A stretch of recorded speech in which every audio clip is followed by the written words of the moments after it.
This episode is sponsored by Realtor.com, who wants you to take advantage of your free profile on Realtor.com.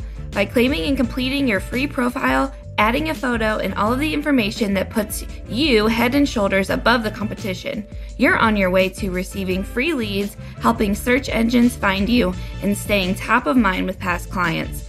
To learn more about claiming your free profile, go to Realtor.com/profile.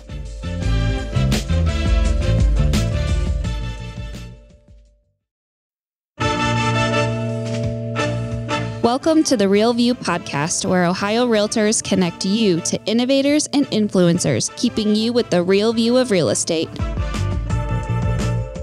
Whether you're a broker, agent, first-time homebuyer, industry leader, or just happen to stumble upon our podcast today, you can expect to hear tips, tools, tricks, interesting information, and so much more from the experts in Ohio's real estate game.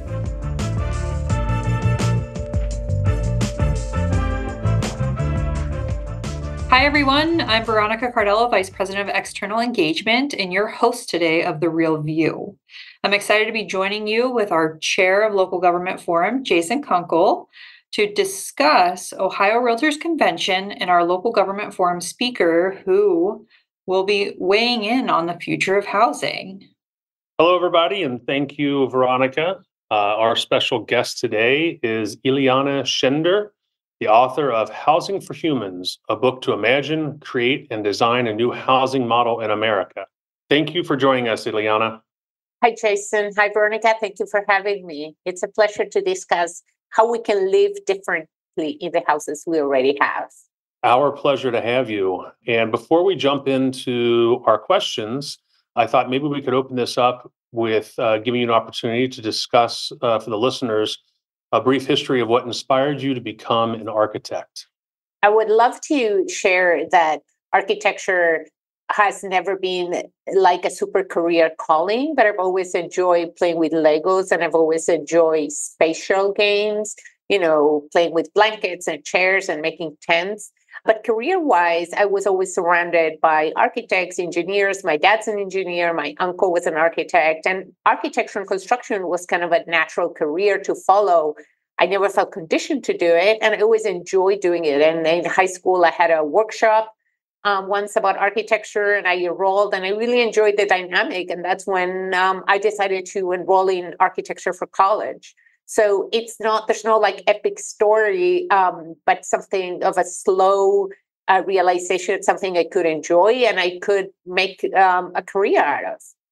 That's absolutely awesome. I think that is the most inspirational thing that you can say is when you're talking about like combining your love of Legos and making it into your life's passion. That's absolutely awesome.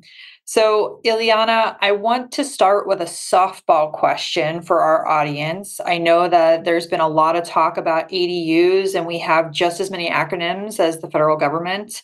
So ADUs, also known as Accessory Dwelling Units, what are they really? ADUs are, simply put, an extra house within the housing stock we have. It could be anything. It could be a house located in a basement of a townhouse. It could be a garage converted into a studio. It could be a second home located in an oversized lot. Simply put, the sacred rule we used to have in America that one house per lot brought us here when we realized we run out of land. We have lots that is costing us money to maintain, is costing us too much money to stretch urban infrastructure, and it's costing us too much nature. And also, everything has become too far away. So the idea that the suburbs was some kind of ideal without giving up on greenery, without giving up independence and security, additional dwelling units came up. And they say, wait a minute, what if we start sharing the spaces we already developed and doing gentle density not every neighborhood should be high rises, not every neighborhood should be apartment buildings.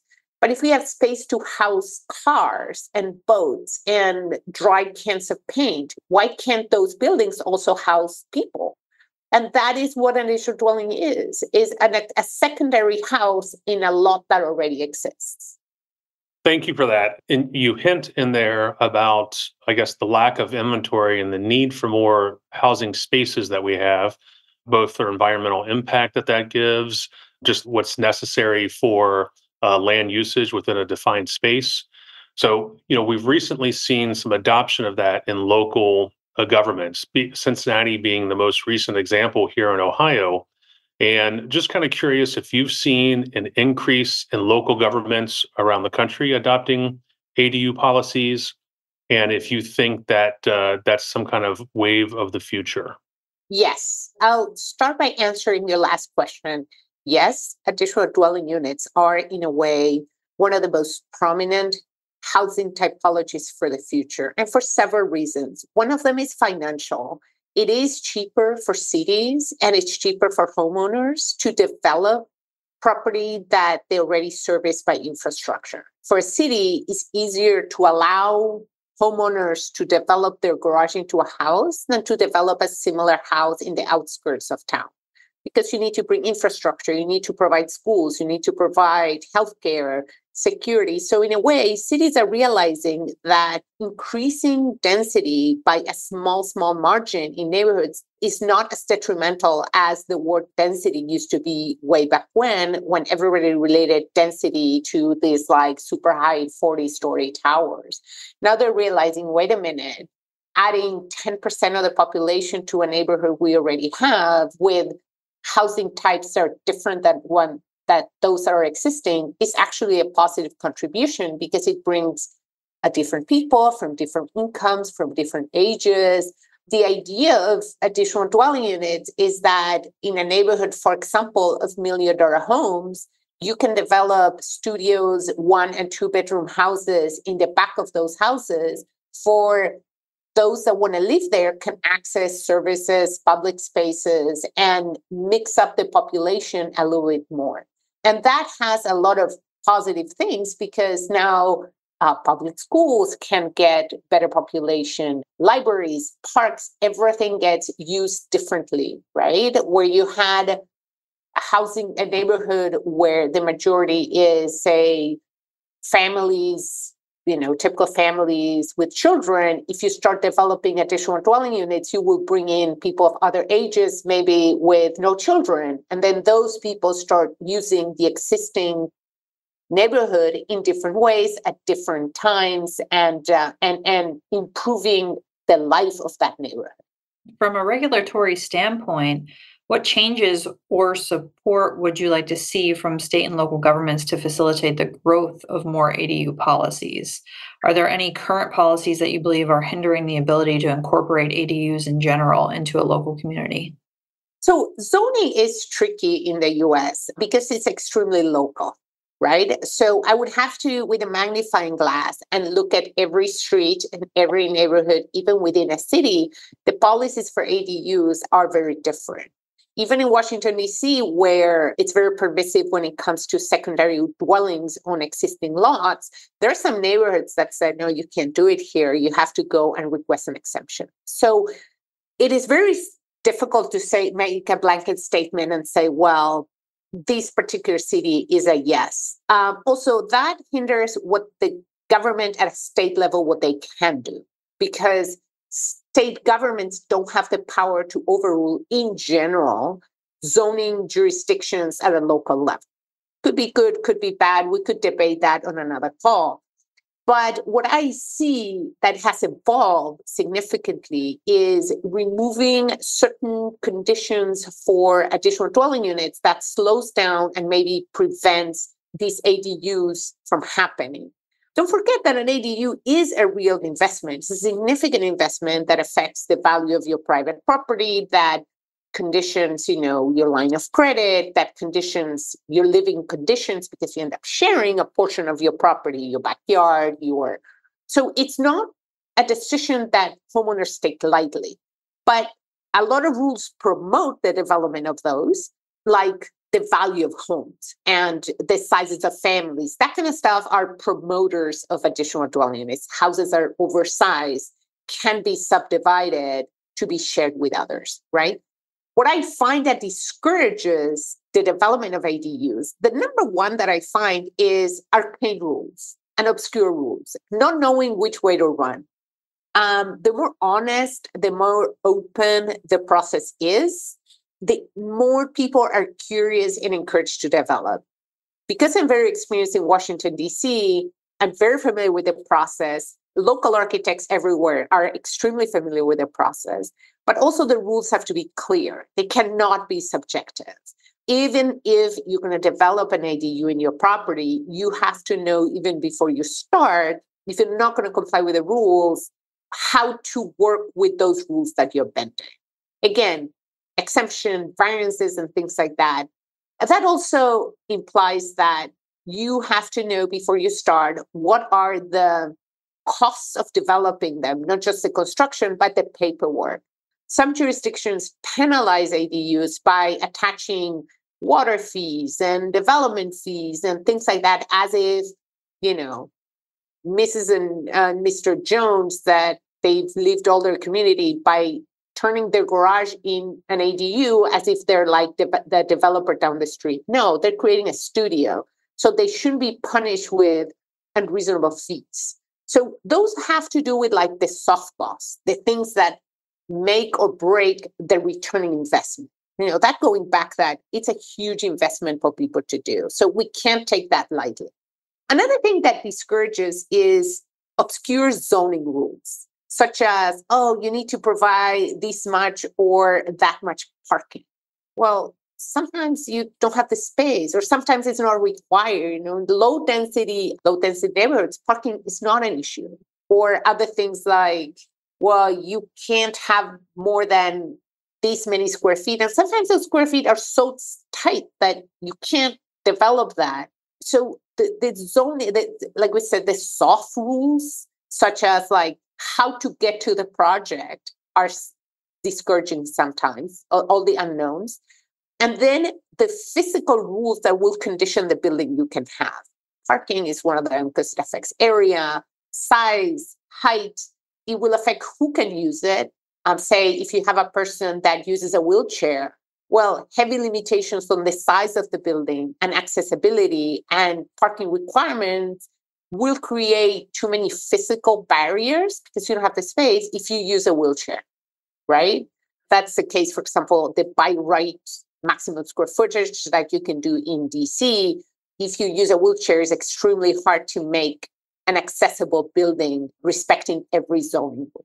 But like I said, there are red tape rules and there's material rules that discourage. And I find that those parking, there's another one that's being debated in many municipalities that I find that to be a big hindrance. And it's the rule of home ownership, meaning home ownership residence. So it's like, if you develop an ADU, you're not allowed to move out because you won't be allowed to rent both, right? That's a huge hindrance here in DC, particularly, where people move in and out, political reasons, for career reasons, military, you name it. Every time a jurisdiction imposes a rule that the homeowner has to remain in the property, people think about it twice, 3 times, 10 times, because they say, wait a minute, I'm going to make an investment here of 150 to 150 grand. And that means that if my career changes, what do? I won't be able to rent it. So I find that those rules create too many unknowns and discourage people from actually developing them as ready as they are. Because even if they have the money, they have the intention, they have the desire, all those unknowns put a brake on it. That definitely poses a unique challenge on that for both the people trying to plan the ADU policy and then the residents that live there.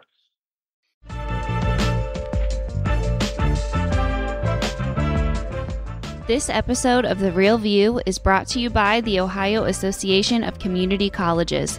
Ohio's network of community colleges provides accessible training that accommodates the busy lifestyles of aspiring real estate professionals at half the price of a traditional university. With convenient locations in every part of the state, as well as online options, Ohio's community colleges are your smart choice for pre-licensing education. For more details or to start the journey to a real estate career, visit the education page at ohiorealtors.org and then click on the pre-license course locations.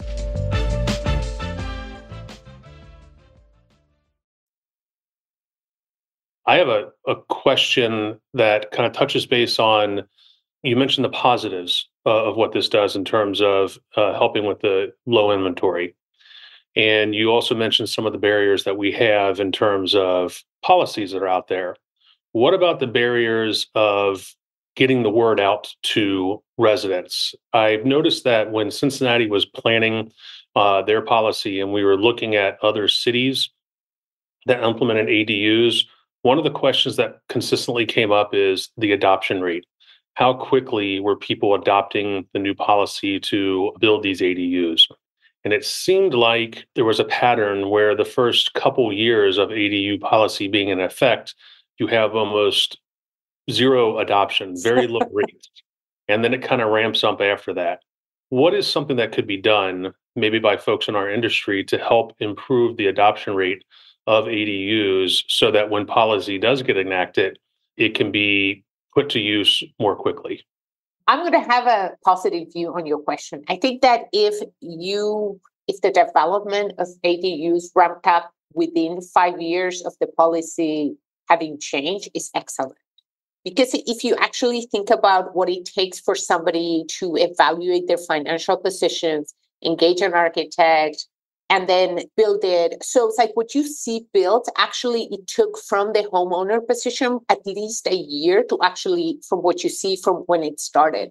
So I find that actually very optimistic. What I find about ADUs is one of those good things that kind of become popular by themselves. The city could promote it a little bit by maybe creating a campaign, but it's one of those things that's kind of hard to promote because it's so individual, right? You can't promote an investment. You can't promote a housing style. One thing I find that cities could do, and we need more help from the financial sector, is to say, well, maybe if we have a program in the city that adapts housing for accessibility, like elderly care, that kind of stuff, what are the facilities for that person to actually developing that or partnering with somebody to develop an extra house as an investment or for care, right? So who is the target audience that could benefit from it, right? Or somebody could say, well, a big portion of my clients, not a big portion, but a significant portion, is family groups with disability. So it's like, a member with a disability, adult children, parents or something, not a major disability where you need institutional care, but somebody where you need semi-independence. And instead of somebody living in a group home across town says, okay, well, my sister, my brother will live in the backyard. So you get this like checkup. So if city agencies could think together of like, well, this population would benefit from having close relationship with their support system, maybe the housing department also can say, well, these are good candidates, and assist them with, I'm not sure if financing, with having a bank of architects that can work with that group at a discount or tax credit or something where the population that will benefit the most will learn how to do it. I find that there's a big group that, is financially stable, that has access to credit, is well educated. I find that group less in need of being educated, but I find that others that are more in the thick of things where their need is greater, they can help them think long term. That's fascinating. Now, I know that you've touched on a lot of different components of ADUs, and I guess I would like to ask, are ADUs really an economical housing option if there's so much kind of turmoil among local governments, or even are they community compatible? What's the sweet spot that you found with? So the sweet spot, when I think about very, very quickly and try to advise my clients on if and how they can implement an ADU, I want them to think about as a real estate investment. It's nothing more, nothing else, that you're basically building a house and you're not paying for the lot. Simply put as that. So your ADU should cost what the same size apartment, maybe a hair more, than if you were to buy in your same zip code an apartment. So you go say there's a condo nearby that's for sale. If you want to build in your own, it will cost the same, but you're not going to pay for the land. So technically it will cost less. Granted, you're giving up maybe a portion of your yard. You're giving up a little bit of privacy if you do it in the basement. It's not free. It's not cheap because it has anything special about the construction. In fact, ADUs, the more traditional you build it, the more attuned to the local economy, to the local materials, the local climate, the cheaper it will be. But they're cheaper because they're smaller and they save on other things. So you're not paying, compared to a house outside of town, you're not paying for new connection of utilities, all that kind of stuff. But they're not cheap per se. It's not something, but also they become affordable because they become a smaller unit in areas where those units don't exist. Like I said before, in these additional dwelling units are always secondary and smaller than the main house of the lot they sit in. And traditionally, those houses repeat throughout the neighborhood. So you tend to have an homogeneous type of housing in a neighborhood. Say, you're a realtor, so you have a better. So say a neighborhood, you would have houses that are between 850 and 1.2 million. Well, by introducing ADUs, you're adding rentals of 1 or 2 bedrooms that will go for $1,500 when those units don't exist. So the affordability doesn't become something that it's cheap per se. You could say, well, you could rent for a lot less across town. You could rent for the same amount of money somewhere else. But you are mixing up housing types. And that is actually better for everyone because now you have different people from different, and I always bring up the case. You have, for example, a teacher that can live in the same neighborhood where the students live, that she wouldn't be able to afford it. Or a nurse can live near a hospital if the hospital is located in an unaffordable part of town. So that is what makes ADUs affordable. It's not just themselves. So if you compare, well, a developer is making a 20-story building and an ADU, they cost the same, the rent's the same. But the problem is like where they are located. It's an alternative to the urban core. I think that's an excellent point, especially in some of our major cities. You mentioned the workers, the teachers, the firefighters, the policemen, the deli worker, the folks that are in the area that kind of make that city hum, oftentimes can't afford to rent or buy a home in the area that they're working at. So having more units like this gives them more accessibility, especially in maybe areas that otherwise would definitely be outside of their income range. Yeah. And again, you start mixing up urban facilities, you start mixing up people that support each other. I keep thinking about like even students can live, college students can live in other areas, interns, like the idea that by your job, you would concentrate in one neighborhood. I have a lot of people that are retired that they came to live with their kids, right? That they say, well, I don't want to go across town to go to a retirement community to visit grandpa. I need support with my children. My parents are healthy. They're going to live in the backyard. So, I have a lot of clients like that, and they use that as an investment. And they know that, when the grandparents, because they're older, when they pass, that will be a rental property, or they will live in there and they will rent the front. So they see it as part of estate planning in the long term. So it's not only, when I said it's affordable housing, it's not just for the people that already live in the city, but how can you bring in people that don't have any even space to live? Right? If you are retired and you need moderate support, going to the grocery store, getting driven to the doctor, once a week. If you live away from your family, it's incredibly difficult. So additional dwelling units bridges those needs, right? That in the past, you either had to live in an apartment or, I don't know, there was nowhere to live. You're definitely speaking to me on that aspect. I would love for my father to be able to live with us, but we would need to have an ADU just to make space for it. But also having that family member is with you, but they also have that separate space. Correct. So they're not with you all the time. What I call is like, I'm not a fan of the word aging in place. Somehow I just don't like that combination of words. I always think that these additional dwelling units provide safety and security, but also privacy for everyone. So you can go watch your TV show until midnight at any volume you want. and like your family won't hear you. And this can be any person of any age. It doesn't just have to be an older person. It doesn't just have to be, it could be anybody. I mean, we're all happy families and everything, and we like to be together, but we like our alone time. We like our family units to remain intact, and expecting that people will change suddenly. Socially, we're not designed like that. There are other cultures where multi-generational housing within one unit is more common and more popular. It's just not here. And it's not wrong or right. It's just like who we are and how we live. And I find that when we implement these additional dwelling units, it allows us to sort of tap on the benefits of that while keeping this like my house, my castle type attitude. Well, this has been a fascinating discussion, Ileana. It's clear that ADUs are a rather versatile housing option that's paving the way for the future in Ohio and beyond. Thank you so much for sharing your insights with us today. We really appreciate it.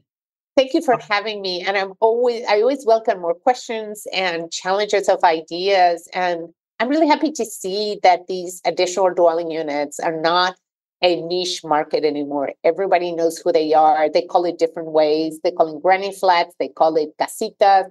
And everything's good. Whatever helps you identify the house you want and the house that's going to make you happy, I always say go for it. And it always turns out good. They always turn out as good places to live. I have, before I do my closing remarks, since we can produce this here, I have a follow-up question from earlier, and that is, I'm curious if you have any municipalities or areas around the U.S. that you think are really getting the ADU policy right, a model that other municipalities should try to emulate. I know real estate is local, but if you find a policy that's working, why try to reinvent the wheel? Who do you think is doing the best job with ADUs around the country? I mean, obviously, I like it when states take the reign and they say, well, and they prevent local jurisdictions from overruling ADUs. I think California is trying to do that. It evolves every day. In fact, I have a Google alert that I receive every day with like ADU, additional dwelling unit. And I used to get nothing. And then for the last 2 years, it's just like too many news on that. And even if there's no one model that it's perfect to be replicated, I see that municipalities are like, this works, this is going to be good for us. And they're all doing it slowly and they're all adapting to their own needs and their own populations. It's not easy to translate a rule for a municipality or jurisdiction where, for example, attracts, retirees, or a municipality that is growing with a population that has lots of kids and they're growing their educational and young families type. It's hard to say who's doing it right. I find that also because some populations have more tolerance for change and others have less. And again, this is not a criticism. I think that they all evolve to whatever works better on their spot. I find I could answer with the opposite answer. I can tell you that municipalities that ban secondary dwellings are actually on the wrong path, particularly because their properties end up being devalued next to neighbor jurisdictions. So even from a tax perspective, you're going to collect less if you let people build less. You're going to attract less people if you don't give them different forms of housing they can afford. All populations age, and I think politicians and zoning officials are realizing we need to make room for younger people because where they go, they're going to stay. And that's where the tax money is going to go. That's where the jobs are going to go. And the more we keep people out, the poorer we're going to be. And in a way, additional dwelling unit rules and other urban design rules actually accelerate that. So that's what I would say. I don't have a model, this is right, this is wrong, but I can tell you that those municipalities are not looking at alternative housing options, are just looking the wrong way. It's not going to be sustainable in the long term.